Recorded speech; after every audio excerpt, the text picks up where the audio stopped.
नमस्कार दोस्तों। कौन है ये लोग? कहाँ से आते हैं ये? मेरे ब्लॉग में आप सबका स्वागत है। ये पहली बार ही होगा या शायद सेकंड टाइम जो मैं अपने ब्लॉग की ओपनिंग इस तरह कर रही हूँ।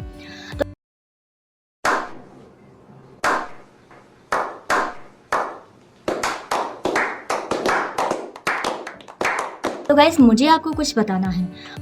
मैं जब से बड़ी हुई हूँ तो मैंने घर में यही सीखा है, कोई भी फेस्टिवल आता है लाइक होली हो, दिवाली हो, तो इस फेस्टिवल पे हम घर में ही मिठाई बनाते हैं। तो मैं बचपन से लेके मैं स्कूल में, कॉलेज में, यूनिवर्सिटीज़ में जहाँ भी मैं पढ़ी हूँ, अपने रीतों रस्मों रिवाज को मैं आगे प्रमोट मैंने किया है। तो जब भी मैं कोई भी फेस्टिवल पे घर आती थी, नहीं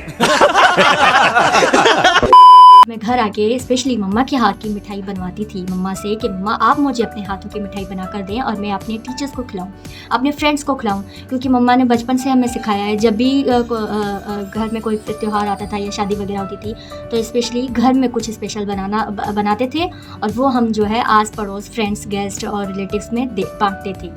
तो मैंने भी अपनी यूनिवर्सिटी, कॉलेज और स्कूल लाइफ में अपने टीचर्स को, अपने फ्रेंड्स को घर की बनी हुई मिठाई खिलाई है।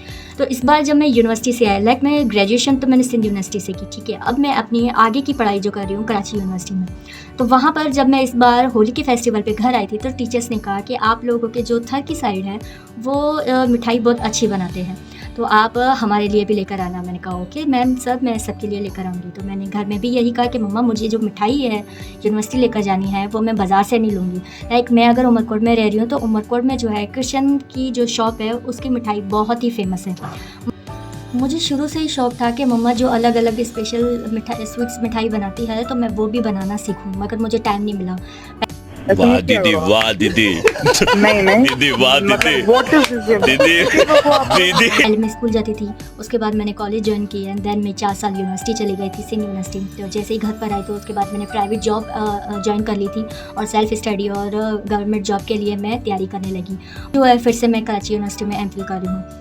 तो मैंने जो है इस बार ये सोचा मम्मा जो अपने हाथ की मिठाई बना रही है मैं उसे कैप्चर कर लूँ ताकि आगे जाके मुझे भी वो हेल्प देगी और तो क्या नाचो मैं अपनी यूट्यूब फैमिली को भी बताऊं कि हमारे यहाँ किस तरह मिठाई बनाई जाती है। और आज मैं जो आपको दिखाने वाली हूँ वो मम्मा 2 टाइप की स्वीट्स बना रही है, एक जो तिल होते हैं उनकी मिठाई और एक जो है बेसन की मिठाई।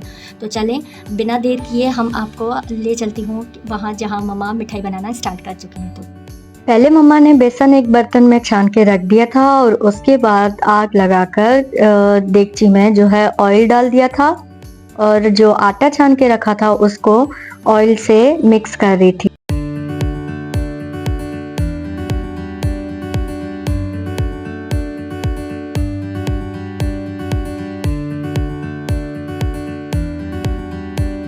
इलायची थी जो बेसन में ऑयल में डालनी थी, लेकिन मैंने गलती से बेसन में डाल दी और मम्मा ने फिर उठा के फिर से ऑयल में लगा दी थी। और उसके बाद जो बेसन है वो इस तरह ऑयल में डालना है। आटे को बिल्कुल हल्की आंच पे जो है सेकना था, क्योंकि अगर ज़्यादा आंच करते तो वो जल जाता और अगर कम आंच करते तो बिल्कुल ही फीका हो जाता। इसलिए हल्की आंच पे इसको चलाया गया जब तक ये ब्राउनिश ना हो जाए और जब तक इसमें एक खुशबू ना निकले तब तक मम्मा चलाती रही।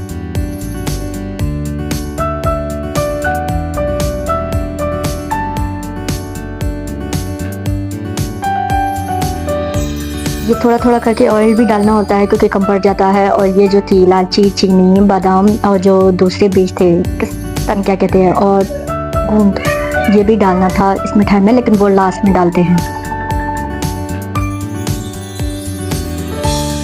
इसको सिंधी में पुस्त कहते हैं। इसको भी भिगो कर रखना था क्योंकि लास्ट में डालना था और सब चीज़ों को हमने भिगो के रख दिया था फ्रेश करके। और मम्मा ने भी आटा जो था वो 1 या 1.5 घंटे चलाया था। आटा जो था वो ब्राउनिश कलर हो गया था, आप भी देख सकते हैं कि हल्का हल्का थोड़ा ब्राउन हो गया था। उसको स्टोर कर रहे थे एक और बर्तन में। आटे को साइड करके उसी कढ़ाई में मम्मा ने पानी डाला और पानी के बाद जो चीज़ थी वो चीनी थी जो इसमें डाल के चीनी को बिल्कुल एक पतली सी चाश बनानी थी। चाशनी का पानी जो था वो बॉईल हो ही रहा था, तब तक मेरी भाभी आ गई थी, कज़न भाभी जो अपने गांव से आई थी, तो वो भी मम्मा को हेल्प करने के लिए आ गई थी। तो इन दोनों ने मिलकर ये चाशनी बनाई। चाशनी का स्टफ बनाने के बाद ये जो आटा था वो इस चाशनी में डाल दिया था और इसको तब तक चलाना था जब तक दोनों मिक्स ना हो जाए।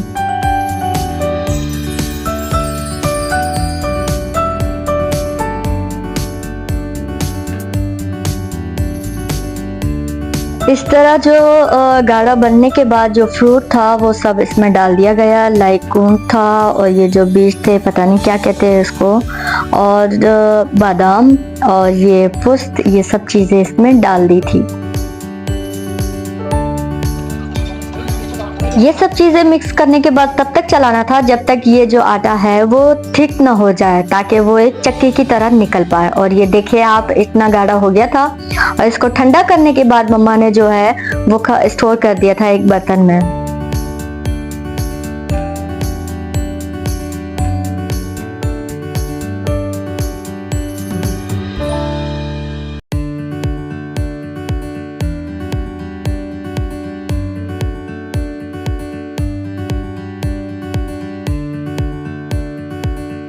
आटे को बर्तन में बिल्कुल स्टोर करके सीधा करने के बाद उसमें जो पोस्त और बादाम वगैरह थे वो फिर से ऊपर से भी डाले और बिल्कुल ये एक ठीक पतली सी लेयर बनानी थी और उसके बाद कटिंग करके रखनी थी, क्योंकि सूखने के बाद कटिंग नहीं होती, मुश्किल होती, तो उसको पहले से कटिंग करके रखना पड़ता है ताकि निकालने के वक्त वो आसानी से निकल आए।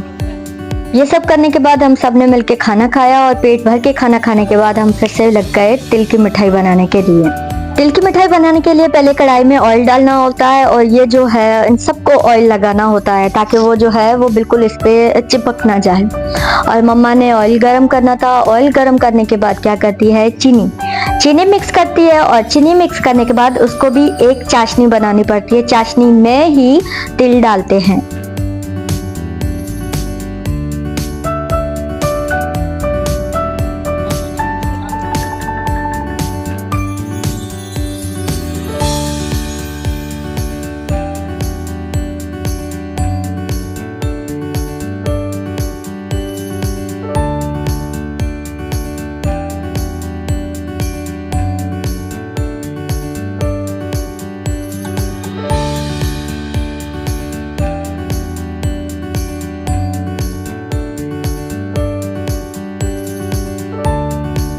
तो फ्रेंड्स, आपने ये प्रोसेस देखा कि मम्मा ने पहले चीनी डाली ऑयल में और ऑयल में चीनी डालने के बाद उसको चाशनी बनाई। चाशनी बनाने के बाद इसमें फिर से तिल डाले और तिल डालने के बाद हर किसी को अपना अपना हिस्से का दे दिया था ताकि वो गोल गोल बनाकर और अलग रखे। लेकिन उसको गरम गरम ही सब करके ये बेलना है, क्योंकि ठंडा हो गया तो उसके बाद ये कुछ भी नहीं बनेगा।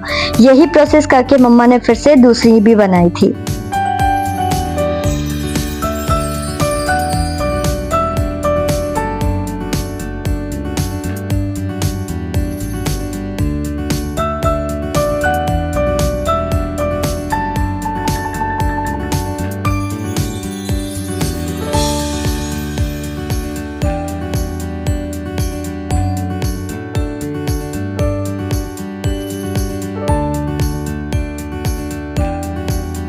तो फ्रेंड्स, ये थी मम्मा के हाथ की बनाई हुई मिठाई की रेसिपी और ये दिन में बनाकर पैन में रख दिया था और रात को मम्मा ने बॉक्स में डाल के मुझे दे दिया था।